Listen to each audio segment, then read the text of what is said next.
Hello students, आज हम देखने वाले हैं स्ट्रेट लाइन के अंदर कि पहली चीज़ तो हम देखेंगे डेफिनेशन क्या होती है, और उसके अलावा हम देखेंगे कि स्ट्रेट लाइन के कंपोनेंट्स कि जिसके द्वारा हम स्ट्रेट लाइन को पढ़ते हैं। ठीक है, वो हम डिटेल में धीरे धीरे हम इसको आगे कंटिन्यू करेंगे। तो सबसे पहले देख लेते हैं स्ट्रेट लाइन क्या होती है।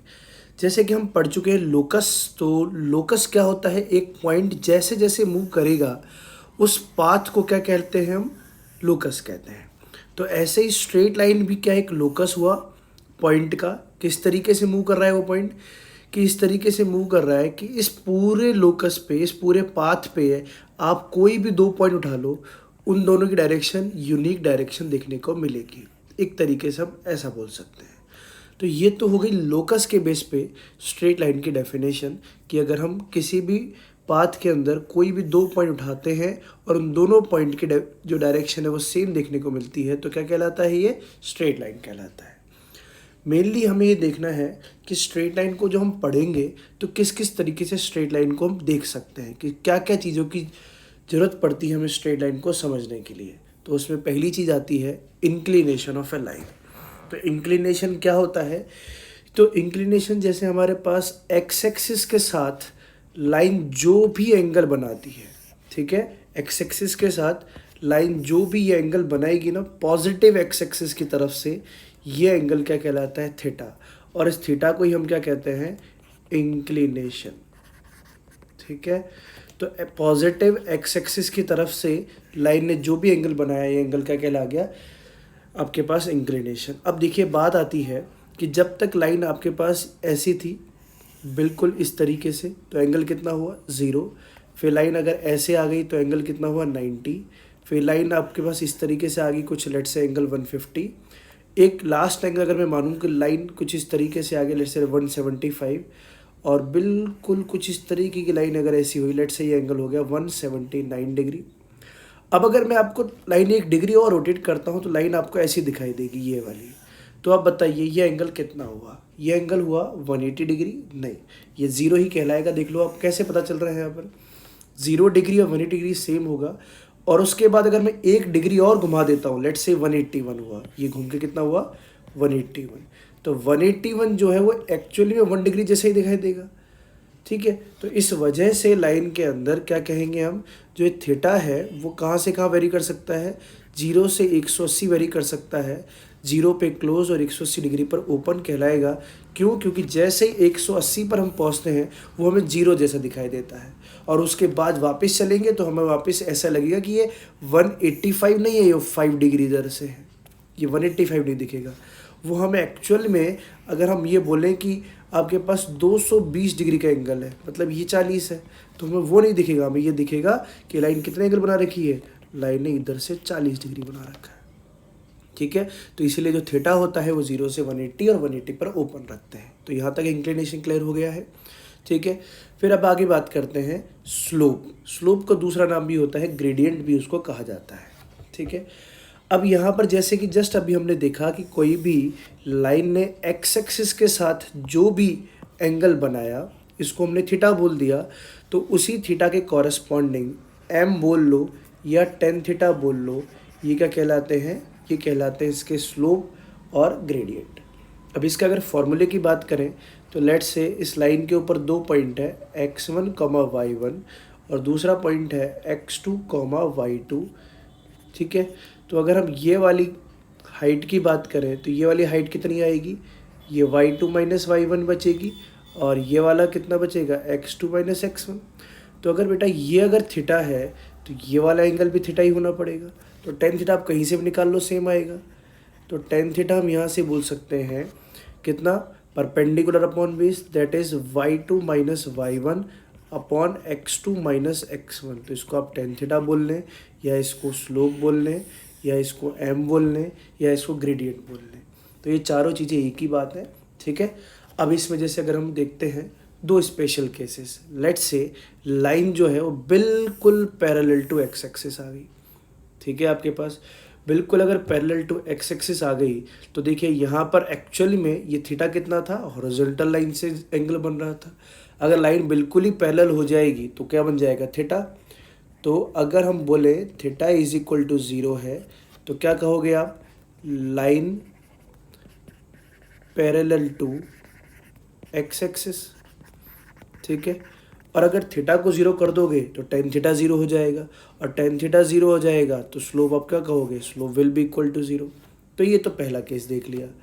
लेट से अगर आपने कह दिया कि जो आपके पास थीटा है, स्पेशल केस में अगर आप बात करो, थीटा कितना हो गया 90, थीटा 90 का मतलब हो गया लाइन हो गई बिल्कुल परपेंडिकुलर टू एक्स एक्सिस। तो अगर ये 90 है, ठीक है, तो परपेंडिकुलर टू एक्स एक्सिस बोल लो, ये पैरेलल टू वाई एक्सिस, एक ही बात है, ठीक है। तो हम यहाँ पर क्या कहेंगे, इसका मतलब हो गया line perpendicular to x axis, चाहो तो आप उसको बोल सकते हो line parallel to y axis. तो उस केस में अगर थीटा 90 होगा तो टेन थीटा कितना हो जाएगा, इन्फिनिटी। तो आप ध्यान रखेंगे उस केस में स्लोप क्या लिखा हुआ मिलेगा, इन्फिनिटी, ठीक है। तो इस केस में आप बोल सकते हो line parallel to y axis या परपेंडिकुलर टू एक्स एक्सिस। यहाँ तक बात क्लियर हो गई। अब थोड़ा सा और आगे देख लेते हैं कि अगर एंगल बिटवीन टू लाइंस की बात करें, क्योंकि अभी आपने एक लाइन का स्लोप निकाल लिया, लेट से मेरे पास दो लाइंस हैं, ठीक है, एक लाइन ये रही और दूसरी लाइन कुछ ऐसी ये रही, ठीक है। तो मैंने एक एक्स एक्सिस पे कहीं ना कहीं जाकर तो मीट करेगी, तो ये मैंने एक्स एक्सिस ड्रॉ कर लिया है। अब मैं आपसे पूछता हूँ कि आप मुझे ये angle between lines that is a theta बता दीजिए। यह थोड़ा सा जानने वाली बात ये है, एक्चुअली में दो लाइंस के पास कितने एंगल फॉर्म होते हैं, 1 2 3 और 4, ठीक है, 4 तरीके के एंगल फॉर्म हुए। लेकिन यहाँ पर अगर आप देखोगे तो ये एंगल और ये एंगल वर्टिकल अपोजिट एंगल, तो ये एंगल सेम हो गया। सिमिलरली ये एंगल और ये एंगल सेम हो गया। तो दिख 4 रहे थे, लेकिन एक्चुअल में दो लाइंस के बीच में कितने एंगल फॉर्म होते हैं, 2 ही एंगल फॉर्म होते हैं। तो अगर मैंने एक एंगल थीटा निकाल दिया तो दूसरा एंगल तो ये 180 माइनस थीटा ऑटोमेटिकली निकल जाएगा। क्लियर है ना बेटा। तो इसीलिए हम क्या करते हैं, किसी एक एंगल निकालने के पीछे भागते हैं, दूसरा एंगल तो अपने आप 180 में से सब्ट्रैक्ट करके निकल जाना है, ठीक। तो अब कैसे करेंगे, तो यहाँ पर एक ध्यान रखें, अगर लाइन है, लेट से इस लाइन का स्लोप m1 है, तो इसका जो इंक्लिनेशन है θ1 बोल देता हूँ, ठीक है। दूसरी लाइन है, उसका स्लोप मैंने m2 बोल दिया, तो इसका मैंने इंक्लिनेशन θ2 बोल दिया।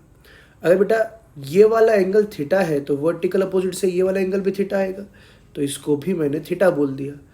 अब अगर इस वाले ट्राइंगल के अंदर अगर आप बात करते हो तो θ2 जो है एक्सटीरियर एंगल की तरफ वर्क करेगा। और अगर एक्सटीरियर एंगल की प्रॉपर्टी क्या होती है कि अपोजिट दो इंटीरियर एंगल्स के सम के बराबर होता है। यहाँ तक बात क्लियर है। तो ये आ जाएगा theta plus θ1 is equal to θ2। तो यहाँ से हम लिख सकते हैं कि theta is equal to θ2 minus θ1। अब यहाँ पर दोनों साइड हम tan लिख लेते हैं। यहाँ पर अगर हम tan लिखें तो क्या आएगा, tan θ2 माइनस θ1। तो फॉर्मूला क्या होता है इसका, tan θ2 minus tan θ1 upon 1 plus tan θ1 tan θ2। Clear है बेटा यहाँ तक, डन। अब tan θ1 क्या था, और m1 ही तो हमारे पास tan θ1 हुआ करता था, और m2 क्या होता था, tan θ2, जस्ट पिछले वाले आर्टिकल में हमने देखा। तो यहाँ से लिख सकते हैं tan θ is equal to m2 minus m1 upon 1 plus m1 m2। अब लेकिन अगर आप बुक्स में देखेंगे, सब जगह देखेंगे, कहीं पर भी आप पढ़े, तो ये कभी इस फॉर्म में आपको आंसर नहीं मिलेगा। हमेशा यहाँ पर एक मॉड लिखा होता है। वो क्यों, क्योंकि जस्ट अभी हमने बात करी कि अगर अब मैं आपसे पूछूंगा कि बताइए इन दोनों लाइंस के बीच में एंगल कितना है, तो आप क्या बोलोगे, थीटा। हो सकता है कि आपके जस्ट लेफ्ट वाला बैठा हुआ स्टूडेंट क्या बोल रहा हो, ये वाली बात बोल रहा हूँ, ठीक है। तो हम कैसे जज करें, तो इसीलिए एक काम किया गया कि चलो एक काम करते हैं, यहाँ मॉड लगा देते हैं। यहाँ मॉड लगाने से होगा क्या कि हर कोई यहाँ पे जो इन दो एंगल्स आ रहे थे, ठीक है, ये जो दो एंगल्स हैं इनमें से एक एक्यूट होगा और एक ऑब्ट्यूस होगा, तो ताकि हर कोई एक एक्यूट वाला ही आंसर दे, ठीक है, आंसर में वेरिएशन ना रहे, जस्ट इसलिए हमने मॉड लगाया है। मॉड से क्या होगा, ये वाला पूरा वैल्यू पॉजिटिव हो जाएगा और tan थीटा पॉजिटिव, तो थीटा आपके पास ऑलवेज कैसा मिलेगा, एक्यूट। फिर आप ये पूछ सकते हैं कि मुझे दूसरा एंगल कैसा मिलेगा, वो तो हम बता ही चुके हैं ना कि जैसे अगर ये एंगल थीटा है तो दूसरा तो बस आपको 180 में से सब्ट्रैक्ट करके बता देना और कुछ नहीं करना, ठीक है। तो इस तरह से हमें ऑटोमेटिकली दोनों आंसर निकल जाते हैं और एम्बिग्यूटी भी नहीं रहती कि एक आप क्या बोल रहे हो, आपका लेफ्ट वाला क्या बोल रहा है, इसलिए हमने मॉड लगा करके दोनों के सेम आंसर निकाल के दे दिया। क्या यहाँ पे बात क्लियर हो गई? अब इसमें छोटी छोटी बातें आती हैं। क्या है वो कि अगर दोनों लाइन्स मान लो पैरेलल हो गई, ठीक है, पैरेलल के अंदर एक स्पेशल केस क्या बन जाता है, ओवरलैपिंग का भी। तो जब मैं पैरेलल बोल रहा हूँ तो उसके अंदर एक स्पेशल केस ऑटोमेटिकली अंडरस्टूड रहेगा कि कैसी ये लाइन्स ओवरलैप कर रही हैं। तो अगर लाइन्स कैसी हैं, पैरेलल, अगर लाइन पैरेलल है तो जो ये थीटा है, एंगल है, वो कितना हो जाएगा, 0। और अगर थीटा 0 है तो इससे सबको पता है कि उसके कॉरस्पॉन्डिंग टेन थीटा कितना आ जाएगा, वो भी 0। और अगर टेन थीटा 0 है तो दोनों लाइंस का स्लोप कितना हो जाएगा, बराबर।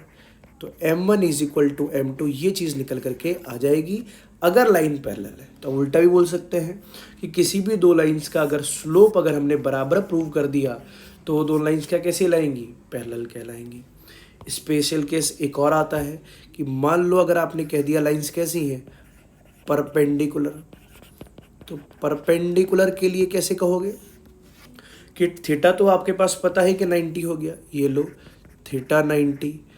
अब थीटा 90 में अगर आप देखोगे तो आप ऐसे कहोगे कि टेन थीटा कैसा होता है उसका 1/0, मतलब नीचे वाला पोर्शन आप क्या कहोगे, 0। नीचे वाला पोर्शन क्या कहेंगे आप, 0। अब नीचे वाला पोर्शन 0 होने का मतलब हो गया 1 + m1 m2 is equal to 0।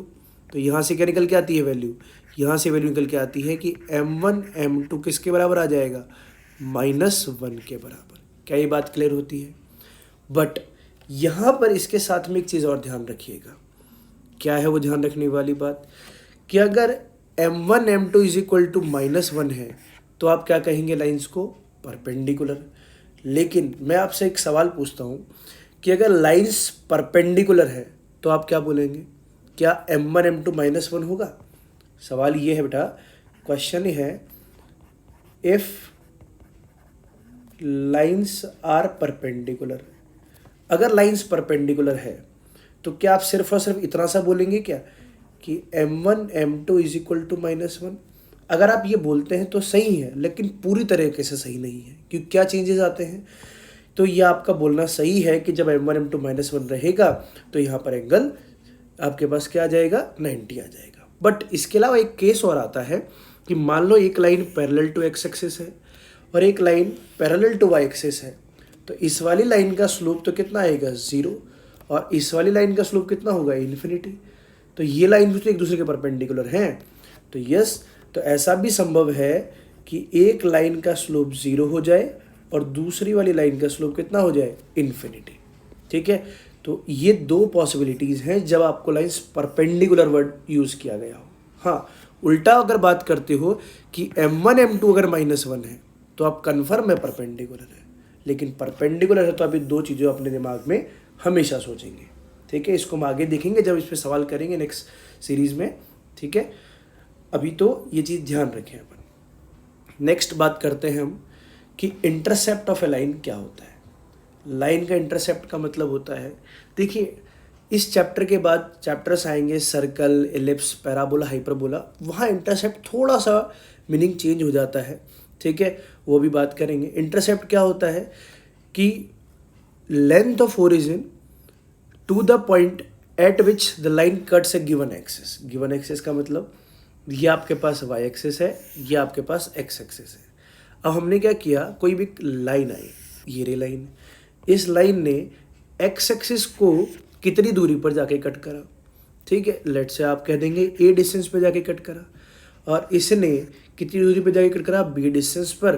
तो ये ए क्या कहलाएगा, एक्स इंटरसेप्ट कहलाएगा, और बी क्या कहलाएगा, वाई इंटरसेप्ट कहलाएगा। यहाँ तक बात क्लियर है। लेकिन थोड़ा सा इसमें ध्यान रखने वाली बात ये है कि बाई चांस अगर ये कुछ इस तरीके का सिनारी हो रहा होता, ठीक है, सेम ही केस की बात कर रहा हूँ मैं, कि लेट से ये लाइन, इस केस में ये आपके पास बी रहता, लेकिन अब क्या बोलोगे इसको, ए की जगह माइनस है। ऐसा क्यों? क्योंकि इन दोनों केसेस को फिर हम कैसे जस्टिफाई कर पाएंगे, कैसे हम समझा पाएंगे कि अगर आपने इस केस में भी अगर ए ही बोल दिया इंटरसेप्ट और इसमें भी ए ही बोल दिया तो दोनों तो सेम केस हो जाएंगे फिर तो बोलने के हिसाब से। तो इसीलिए इंटरसेप्ट में क्या कहा गया, इंटरसेप्ट होता तो लेंथ, लेकिन वो पॉजिटिव और नेगेटिव का मतलब है वो ओरिजिन से किस तरफ है। अगर जैसे इस तरफ चलेंगे एक्स एक्सिस में तो पॉजिटिव होता है, इस तरफ चलेंगे तो नेगेटिव, वाई एक्सिस में ऊपर चलेंगे तो प्लस होता है और नीचे चलेंगे तो माइनस। तो जिस तरफ वो लाइन कट करेगी उस तरफ वो क्या कहलाएगा, पॉजिटिव और नेगेटिव रेस्पेक्टिव केस में देखेंगे। तो इस केस में अगर आप बात करो तो क्या बोलोगे, ये प्लस वाला है, ये भी प्लस है, ठीक है। इस केस में अगर हम बात करें तो इसका वाई इंटरसेप्ट एक्स इंटरसेप्ट कैसा है, नेगेटिव, और वाई इंटरसेप्ट कैसा है, पॉजिटिव। जैसे लेट से चलो एक केस और बना लेते हैं, ठीक है। अब इन दोनों ही केसेस को अगर पढ़ते हैं तो लेट से हमने ये लाइन खींच दी है, ये रही, और इस केस में ये रही। चलिए अब बताइए आप कि इस केस की अगर बात करें तो यहाँ पर ये एक्स इंटरसेप्ट कैसा दिखाई देगा, ये नेगेटिव होना चाहिए, और वाई इंटरसेप्ट कैसा है, ये भी नेगेटिव। इस केस में वाई इंटरसेप्ट कैसा है, नेगेटिव, लेकिन एक्स इंटरसेप्ट कैसा है, पॉजिटिव। तो वो तो ओरिजिन के रेस्पेक्ट में जैसे हम नॉर्मल नंबर सिस्टम में प्लॉट करते हैं नंबर्स को, बस वैसे ही ध्यान रखना है कि बस वो कट किस तरफ कर रहा है। तो जितनी लेंथ पे कट करेगा वो, और जो उसका साइन होगा वो भी आपको इस्तेमाल करना है इंटरसेप्ट ऑफ ए लाइन के अंदर। तो 4 तरीके की पॉसिबिलिटीज़ हो सकती हैं, ठीक है। ऐसा भी हो सकता है कि लाइन का इंटरसेप्ट ही ना हो, मैंने ये नहीं कहा कि उसके दोनों ही इंटरसेप्ट होने चाहिए। ऐसी भी लाइन हो सकती है कि आपके पास उसका एक ही इंटरसेप्ट बने। लेट से लो लाइन जा रही है पैरेलल टू वाई एक्सिस, तो ये एक्स एक्सिस पे कभी कट ही नहीं करेगी, ठीक है। अब ऐसी भी लाइन हो सकती है कि जो line purely parallel to y axis है, ठीक है, तो आपके पास इस तरह से भी हो सकता है, ठीक है। तो इन सब केसेस में हम ये ध्यान रखें कि इंटरसेप्ट 2 हो ये ज़रूरी नहीं है, ठीक है, लेकिन हाँ होगा तो वो मैग्नीट्यूड और साइन के साथ रिप्रेजेंट किया जाएगा, ये वाली बात ध्यान रखें। बात क्लियर है। अब आगे चलते हैं। हमने अभी तक पढ़ लिया इंक्लिनेशन और हमने पढ़ लिया इंटरसेप्ट। ये 2 टर्मिनोलॉजीज पर सवाल के अंदर कुछ टर्म्स आ जाती हैं, वो टर्म को हमें ध्यान रखना है। और वो टर्म क्या करती हैं, डेटा को हाइड कर लेती हैं। डेटा को हाइड इस तरीके से करती हैं कि आपको इन्फॉर्मेशन कम दी होगी, उन टर्म से आपको आइडेंटिफाई करना पड़ेगा। देखते हैं, जैसे अब टर्म आ जाती है कभी कभार सवाल के अंदर इक्वल इंटरसेप्ट। अब इक्वल इंटरसेप्ट का मतलब, जैसे मैं अभी आपको बोल देता हूँ कि जब कभी भी आपको इक्वल इंटरसेप्ट दिखाई दे तो आप डायरेक्ट लिख देना m is equal to -1। Sir ऐसे कैसे, आपकी बात ऐसे कैसे मान लें? यस, बिल्कुल मत मानिए। तो इसका मतलब है कि x इंटरसेप्ट और y इंटरसेप्ट जो आए वो सेम आए। चलो अभी मैं बात कर लेता हूँ a और b। जस्ट मैंने a और b से रिप्रेजेंट किया था। यूजुअली x इंटरसेप्ट को a से और यूजुअली y इंटरसेप्ट को b से रिप्रेजेंट किया जाता है, ठीक है। चलिए, तो a और b आपके पास दोनों सेम होने चाहिए। अब अच्छा इक्वल वर्ड है तो ऑब्वियस सी बात है कि दोनों इंटरसेप्ट होने ही पड़ेंगे उसके। क्लियर है बेटा बात यहाँ पर? ठीक है। तो अब यहाँ पर देखते हैं क्या करते हैं। जैसे मैंने आपके पास चारों ही केसेस फिर से बना देता हूँ, ठीक है। मैं आपके सामने चारों ही केसेस फिर से बना देता हूँ। 1 2 3 और ये चौथा केस। लाइन कैसे जा सकती है? लाइन ऐसे जा सकती है, लाइन ऐसे जा सकती है, लाइन ऐसे जा सकती है, और लाइन ऐसे जा सकती है, ठीक है। अब लेट्स से एक्स इंटरसेप्ट और वाई इंटरसेप्ट बराबर होना है तो पहले मैं मैग्नीट्यूड की बात बाद में करूँगा, पहले मैं साइन की बात बाद में करूँगा, पहले सिर्फ और सिर्फ मैग्नीट्यूड की बात कर लेते हैं। तो मैग्नीट्यूड वाइज चलो ये ए है, ठीक है, ये ए है, और ये भी मैंने ए ही लिख दिया। ये ए है, ये ए है, ये लेंथ मैंने बराबर लिखी है अभी, ठीक है। अभी मैं साइन को भी रिप्रेजेंट करूँगा, ठीक है। चलो मैंने मान लिया कि ए मैं कैसे लेके चल रहा हूँ, पॉजिटिव, ताकि समझाने में आसानी आए। तो ये भी प्लस का है, ये प्लस का है, ठीक है। अब देखो इसमें ये नेगेटिव है पीछे की तरफ, ये पॉजिटिव है, ये नेगेटिव है, ये भी नेगेटिव है, ये पॉजिटिव है और ये नेगेटिव है। चलिए अब आप बताइए किसके अंदर इंटरसेप्ट्स बराबर दिख रहे हैं? मुझे इंटरसेप्ट बराबर दिख रहे हैं एक तो इस वाले केस में, ठीक है। क्यों? क्योंकि यहाँ पर एक्स इंटरसेप्ट और वाई इंटरसेप्ट दोनों ही बराबर है, ठीक है। मैग्नीट्यूड एंड साइन दोनों के साथ बात करनी है अपन को, ध्यान रखना इंटरसेप्ट मैग्नीट्यूड साइन दोनों दिखता है। इसमें भले ही मैग्नीट्यूड बराबर लेकिन साइन डिफरेंट है तो नंबर अलग अलग हो गया, लाइक 2 और -2 बराबर थोड़ी ना हुआ, तो इसमें बराबर नहीं हुआ है। चलिए नेक्स्ट, इसमें भी बराबर हो गया है, ठीक है, और इसमें बराबर नहीं हुआ है। रीजन क्लियर हो गए। अब देखिए जिनमें बराबर हो गया है उन दोनों केसेस की बात करें, ठीक है। तो लाइन ऐसा एंगल बनाएगी, कितना एंगल बनाएगी लाइन, एक्स एक्सिस के साथ ये एंगल बनाएगी 135। अब ये कैसे, ये कुछ इस तरीके से कि ये और ये बराबर है, तो ये एंगल 45 हुआ, तो बचा हुआ पॉजिटिव एक्स एक्सिस से एंगल कितना आ गया 135। तो इस केस में अगर आप स्लोप लिखोगे तो कितना लिखोगे, tan 135 that is equal to -1। चलिए इस केस में आ जाते हैं। अब इस केस में बात करेंगे तो ये वाला एंगल, लाइन को चलो पीछे एक्सटेंड कर देता हूँ मैं, ये लाइन पीछे तक इस तरह से जा रही होगी, तो ये एंगल अगर 45 है तो पॉजिटिव एक्स एक्सिस है तो वापस 135, तो फिर से इस केस में स्लोप कितना आ जाएगा -1। तो अब होगा क्या क्वेश्चन के अंदर, अगर मैंने इक्वल इंटरसेप्ट वर्ड मेंशन कर दिया है तो एक गारंटी है कि मैं आपको ये लिख के नहीं दूंगा, ठीक है। और अगर हम इसका मीनिंग यहाँ से ये नहीं पता होगा तो हम क्वेश्चन में ऐसा लगेगा कि डेटा दे ही नहीं रखा, हमें स्लोप दिया ही नहीं है, जबकि वो बार बार बोल रहा होगा कि इक्वल इंटरसेप्ट है, बस हमें क्या यूज़ करना है, स्लोप इज इक्वल टू -1, ठीक है। तो ऐसे ही अब इक्वल इंक्लिनेशन की तरफ भी देख लेते हैं कि इक्वल इंटरसेप्ट से इक्वल इंक्लिनेशन आने में क्या डिफरेंस है। तो फिर से अब इक्वल इंक्लिनेशन, पहले डेफिनेशन बात कर लेते हैं फिर आगे चलते हैं। इक्वल इंक्लिनेशन क्या कहता है कि अगर आप बात करो कि लाइन का जो इक्वल इंक्लिनेशन का मतलब है inclination with x and y axis are equal. इसको थोड़े आसान शब्दों में मैं ये बोल दूं, इंक्लिनेशन को वर्ड हटा करके आप ऐसे बोल दो, angle with x and y axis are equal. अब देखो बात ये आती है कि एंगल जब वर्ड होता है ना, ये एंगल जो वर्ड होता है, तो मैं यहाँ कहीं भी नहीं मेंशन करता कि मैं इस एंगल की बात कर रहा हूँ या इस एंगल की, कोई सा भी एंगल इक्वल हो जाए हमारे तो बस इक्वल होने से मतलब है। तो फिर से मैं वही चारों केसेस ड्रॉ करता हूँ, ठीक है। एक केस,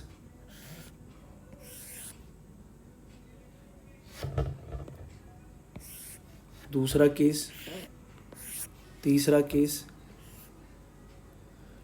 और आपके पास चौथा केस। यहाँ देखो पहली लाइन इस तरह से खींची, दूसरी लाइन अगर मैं बात करता हूँ, मान लो मैंने ऐसे खींच दिया, तीसरी लाइन मैंने इस तरीके से और चौथी लाइन मैंने इस तरीके से, ठीक। अब इक्वल इंक्लिनेशन, तो ये तो कन्फर्म है कि दोनों तरफ एंगल तो सेम होना ही पड़ेगा। तो अब एंगल सेम होने के लिए लेट से मैंने मान लो कि ये थीटा है एक्स एक्सिस के साथ, तो ये थीटा भी वाई एक्सिस के साथ सेम हो गया। तो अच्छा एक बात बताओ, राइट एंगल तो कन्फर्म है, तो ये थीटा और ये थीटा सेम है तो 45 होना पड़ेगा। तो अगर ये 45 है तो ये कितना हो गया, ऑटोमेटिकली 135। बात क्लियर है यहाँ पर। 135 का मतलब क्या हो गया, slope is equal to -1, just पिछले वाला केस अभी समझाया। अब चलिए और अगले वाले केस में बात करते हैं कि यहाँ पर ये थीटा है, ये थीटा है, ठीक है। ऑब्वियसली बात है कि वाई एक्सिस का ये वाला एंगल तो दिख रहा है, सब कोई बड़ा है तो ये छोटा है, ठीक है। तो ये दोनों एंगल बराबर होंगे, तो अगर ये दोनों एंगल बराबर है तो फिर से 45। तो यहाँ पर इस केस में थीटा ही कितना निकल के आ गया 45, और थीटा ही 45 आ गया तो स्लोप कितना आ गया tan 45 इज इक्वल टू 1, क्योंकि स्लोप तो पॉजिटिव एक्स एक्सिस से ही देखा जाता है। नेक्स्ट वाले की बात करें तो इस केस में फिर से देखो ये थीटा है, दिस मस्ट बी थीटा, क्योंकि एक्स और वाई दोनों से एंगल सेम होना चाहिए, ठीक है। अब अगर ये सेम है तो फिर से 45, तो यहाँ पर पता चला कि यहाँ पर एंगल फिर से 45, तो ये भी 45, तो स्लोप फिर से आ गया 1। लास्ट वाले केस में ये थीटा होना है तो दिस मस्ट बी थीटा, तो आपको पता चला कि थीटा 45 है तो ये वाला एंगल 135, और 135 है तो इस केस में स्लोप क्या लिखोगे -1। तो इक्वल इंक्लिनेशन के अंदर हमने क्या कहा कि एंगल जो है एक्स एक्सिस और वाई एक्सिस से सेम होना चाहिए। अब वो कैसे भी हो सकता है कि ये अगर थीटा है तो इसका एंगल इसके साथ बराबर, चलो नहीं सर हम एंगल एक्स एक्सिस से ये वाला लेंगे, तो फिर आप वाई एक्सिस से ये वाला ले लो, बात बराबर है। तो कोई भी एंगल एक्स एक्सिस में ये वाला लोगे या ये वाला, तो किसी भी एक एंगल ये वाला और ये वाला इनमें से किसी एक के साथ बराबर हो गया तो आपके पास क्या कहलाएगा, वो इक्वल इंक्लिनेशन। किसके साथ, एक्स और वाई एक्सिस के साथ इक्वल एंगल बना रही है, इसलिए बोल देंगे। तो ऐसे कितने केसेस निकल करके आए हमारे पास, 4 केसेस, और चारों केसेस की समरी अगर बोलोगे तो क्या बोलोगे, स्लोप हो जाना चाहिए m इज इक्वल टू +1 और -1। बस तो क्वेश्चन ने अगर इक्वल इंक्लिनेशन वर्ड मेंशन कर दिया है तो आपको कहाँ पर पहुँच जाना चाहिए, m इज इक्वल टू ±1 पे। ठीक है, तो हमारे सबसे दो इंपॉर्टेंट चीज़ें क्या थी, इंक्लिनेशन और इंटरसेप्ट। और लाइन के लिए जो हम इक्वेशन लिखेंगे नेक्स्ट पार्ट के अंदर जा करके, तो हमें देखेंगे स्लोप सबसे ज़्यादा इंपॉर्टेंट चीज़ है लाइन की इक्वेशन लिखने के लिए। ठीक है, और ये इंक्लिनेशन और जो हमने अभी देखा इंटरसेप्ट, ये वर्ड होंगे जब मैं आपको क्वेश्चन में डेटा कम दिखाऊंगा। ठीक है, लेकिन मैं डेटा आपको क्वेश्चन में दे दूंगा, तो आपको ये पता होना चाहिए कि इसका मतलब ये होता है। ठीक है, तो आज के लिए यहाँ पर इतना ही, मिलते हैं नेक्स्ट स्लाइड में। Thank you.